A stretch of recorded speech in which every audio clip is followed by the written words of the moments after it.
There is serious tension is Rock as I speak right now because the alleged coup was expected to take out the president Tinubu as it were. Today, Tinubu has finally, you know, swing the hammer on some service chiefs. He has decided to sack the northern, chief of defense staff, Christopher Musa. But I'm still shocked and surprised that Christopher Musa, who is a Christian, who some of us in the past have always come out to praise and, commend for his works that he has done in southern Kaduna. But here we are today, to my surprise, Tinubu did not actually retire him. He was sacked. He was replaced abruptly. What is going on in this country? Why do we have soldiers crying out that they are forced to work with repentant bandits? What is really going on? Let's find out together as we go on. Now, just some hours ago, you have it on my screen. The Bola Ahmed Tinubu has sacked nothing less than 3 to 5 high-level service chiefs. The most prominent of them all is the Christopher Musa that we all respect, and we have always admired. Is it that Christopher Musa has had a hand in the coup? I mean, we know that the presidency will not come out and tell us what really happened. We know. But perhaps, maybe those that were arrested, those 16 soldiers, maybe they, in their confessions, maybe, or just maybe not, they maybe pointed to Christopher Musa. Because for me, taking a look at the level of efficiency, the level of professionalism, the level Christopher Musa speaks, I am afraid. I am sincerely afraid for this nation. And at this stage, I'm only reminded to speak out on the fact that Nigeria, please, let us have a sit down and let us truly have that man-to-man, brother-to-brother conversation that how do we intend to move forward. Because as we have it, since the past 6 months, when Christopher Musa mentioned that word, that let us fence the northern border, I have been saying it that Christopher Musa's life must be protected. I've already said it. For those who have been following me, for those who are my hardened and of course usual followers and subscribers, I have always been saying it. In fact, on the whole of the social media, I think I've been the only one that has been advocating for Christopher Musa. Because Christopher Musa has also called that what is going on in the north cannot be termed climate change. That it is simply a situation whereby some people want to clean away some people and take up their land because they feel that those places have greenery, have water resources, and this is what has been going on. In fact, Christopher Musa said that the Fulani man cares about his car. Perhaps this could be the reason, because I'm perceiving something fishy. I do not trust this. I think there's a frame up going on from somewhere. I think there's a sabotage. But in this case, it's unfortunate because the deed has been done. Christopher Musa has been sacked. And every conversation surrounding, let us fence our northern border, let us discuss, let us have a sit-down community conversation, a town hall meeting between the farmers in the Middle Belt and the Fulani areas. Those things will no longer happen. And what do we have? I think a Muslim, another Muslim, has been appointed by Tinubu as a new chief of army staff. Why? The current chief of army staff, General Olufemi Oluyede, has now been appointed as the chief of defense staff. Why do we have to continue to pretend? Why do we continue to force ourselves to operate in a system that doesn't even want to work? Nigeria herself is not ready to work. Nigeria herself understands that I have gotten to my expiration date. As at now, I am no longer to be existing on this, structure as I am built. That is what Nigeria is telling every one of us. But you see, those politicians, those marauders, those buccaneers in the political corridor who are selfish won't still do the needful. And I've always said that no matter what Tinubu does, if he fails to do the right thing, decentralize the police system, all this issue of terrorists will end. The soldier is not supposed to be the one engaging in fighting Boko Haram. Oh. The soldiers are not supposed to be the one involved in engaging Fulani terrorist bandit. Oh. It ought to be the police. The police had been decentralized to states, to local, to community. I am telling you, everybody knows who is who. In each state, if Oyo State has nothing less than 10,000 police, that which includes both state, both local, both community, 10,000, and we distribute them across all the local governments. Oyo State has how many local government? I think roughly, is it 18 or 20 local governments? That means in each local government, if we say 10,000, that means in each local government, we will have at least 1,000 police. In each local government, 1,000. Do you know 1,000 what? So tell me how we will continue to have insecurity issues. It is not by sacking them, no, because this thing will not end. The coup plotters, the real people who are the orchestrators of this dastard act, which will never happen when another candidate is there. It is only when we have a certain candidate that will be having issues of coup. The same thing was parroted under Obasanjo. People said Obasanjo wanted to be killed. I mean, the story was out there. The same thing like Jonathan, that in fact Jonathan, they imported so many machineries to buy him. If he had not yielded. So why do we have to continue to pretend that listen, it will get to a point that if Tinubu now intends that we have to operation wipe all these people out, just keep bombing. Some people will come from that north and they will tell you, you cannot continue to kill our sons. So they will start crying to the International Criminal Courts. They will start crying to Amnesty International that they are killing innocent people. There has been so many times that I've told these guys, leave this place are red zones, leave it, we want to bomb. They will not leave.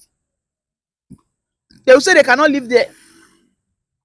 When the bomb mistakenly gets to them, then we have a situation whereby they will say innocent lives have been lost. Christopher Musa said it. He said that Nigeria, to sort this thing, our communities, our citizens must stop aiding the bandits and the terrorists. Yeah, I mean, why? Oh, I have assessed everything what Christopher Musa said. There is no way on earth Christopher Musa can plot a coup. For me, I believe this is a setup. I am telling you. I believe this is a setup by some oligarchs. Yes. Those that feel threatened by the words of Christopher Musa are the one behind this. I believe. It is unfortunate because look at it in another news now. The armies are saying that they will no longer be able to go to war anyhow. Because there are a situation whereby repentant repentant terrorists now come they fight side by side with Nigerian army. These are people that have been indoctrinated into religious belief. With what form of de-radicalization and demilitarization do you want to do for a repentant bandit? I beg. Because the probability of a repentant bandit to sabotage you in the war front is almost 98% assured. Yes. Please tell me. Tell me. How much are they paying the Nigerian army? They are paying Nigerian army maybe 100,000, 150. Then they'll give them some, relics of barracks. There's no constant electricity. They don't have free farm food. There's no free. They don't get it. Is there food subsidies? Are they getting free cars? at whatever level that you are as a Nigerian army, these are the things you're supposed to be getting. Those things are not there. So you expect a repentant bandit who understands that in the past, if he kidnap 1 or 2 people in a month, he can make 30 million to come and settle for 150,000 naira salary, or at most 300,000. Haba, now let us be realistic. Why is this nonsense happening? You don't go find one Yoruba man will be repentant terrorist though. You don't go find them. Oh. You don't go find one Igbo man will be repentant Boko Haram. Oh. They are northern Fulani, Hausa Fulanis. And this is why when we keep crying, shouting that the Nigerian army has been, northernized to an extent that we, the southern people, must begin to enroll our indigents, our children into the Nigerian army. Because if we fail to do it, my brother, when everything will solve, it will unfortunately fall on us. Yes. Yes. I do not want to believe that the Nigerian armies, they don't have what we call religion and tribalism. I do not want to believe it. Because when the issue of Christian genocide happened, we had one Muslim army who threatened the Christian army that he was going to unalive him. He was arrested and was forced to apologize. I beg, wait till make him talk that thing. I thought they said in Nigerian army, you have no religion, you have no tribe, you are all one. I beg, which kind of whining be that one? Which kind of whining be that one? We must stop this shenanigans. Bola Ahmed Tinubu must understand that you sacking Christopher Musa, for me, is one of the wrongest actions. But again, he has the power, he's the president, they have all the informations, they have all the details. But whatever the case is, if we look at what Christopher Musa have done, what he has said, everything he has said and done are the right things that needed to be done. Fencing the northern border, having a down-odd conversation between the Middle Belters and the Fulani herders across the country, that you cannot continue to be doing this, doing that. This same Christopher Musa has said that some people are the one enabling the insecurity, whether in the southeast, whether in the northeast, whether in the southwest, whether in the south-south, whether in the northwest, that the indigenes have lost patriotism in the country. I beg, waiting this man talk, we pass him out. Like I said, I do not believe this, but there are so many things. There are more to this.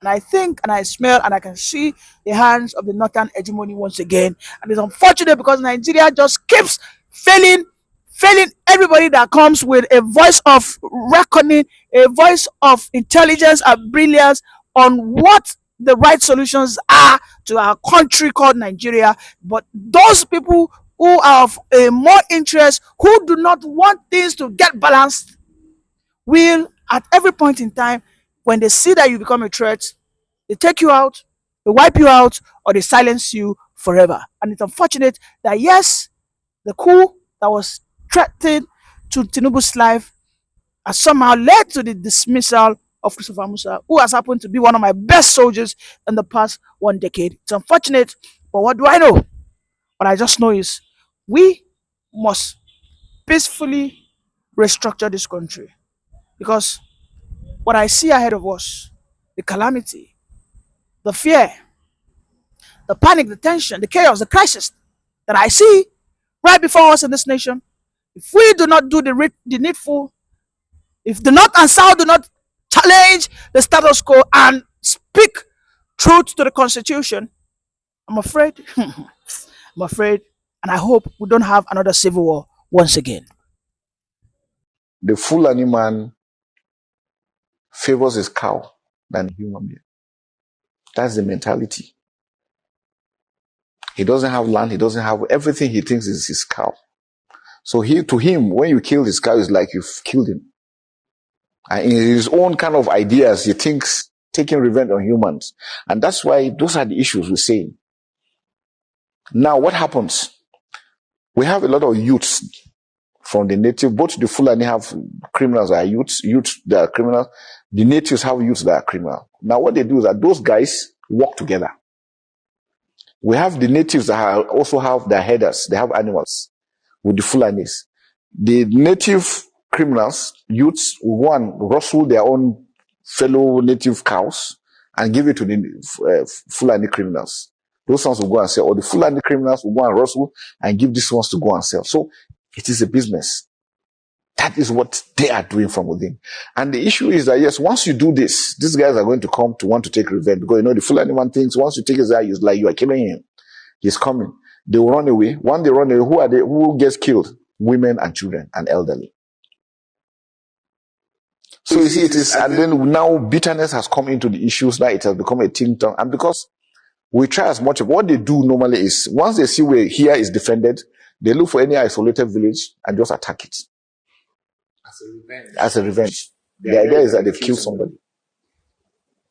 Well, welcome back to my channel, and it is official already.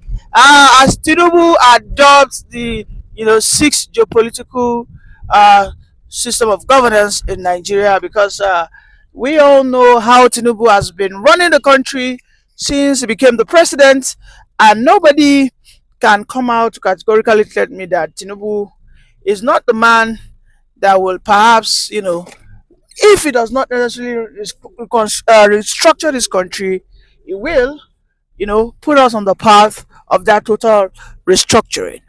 Today, I've even spent 115 years as a nation. The Nigerian country never moved forward. The Nigerian country never progressed. Why? Because we have failed to work in accordance to our identity, our cause, and values. Some people in the north will tell us, let us remain one, let us operate as one nation, let us use the unitary system. These are the northern Fulani oligarchs.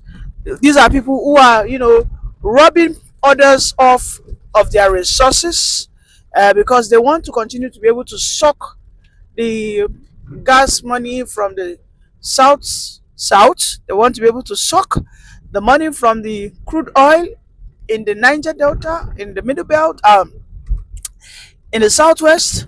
They want to be able to suck their own share out of the IGR that is gotten from the sales of alcohol in Lagos and whatnot. But Tinubu has come out to say, listen, I want to work with the 6 geopolitical zones. And this was the reason why, when he came on board, he created the 6 geopolitical zones. And when, again, if you think this is not the agenda of Tinubu, how come since 1999, starting from the likes of Obasanjo, then we had Jonathan, then we had Buhari, Yar'Adua, who only spent, let me say, roughly 2 years. They never spoke about the geopolitics, the 6 geopolitical zones of this nation. They never talked about our cultural differences. They never thought about changing the national anthem that will, on a daily basis, remind us that, yes, though tribes and tongues might differ, but in brotherhood can we remain united. You see, these very moves and actions of Bola Ahmed Tinubu sincerely align with the likes of Sunday Igboho, align with the likes of Mazi Nnamdi Kanu. In fact, let me say, perhaps if, for instance, Tinubu wasn't rich, he never became a governor, I am telling you, Tinubu might have become a Sunday Igboho of the Southwest. Yes. He would have become a radical. Yes, because Tinubu is a conservative. Are we not seeing it? If you want to argue with, go and check who are the highest numbers of nominated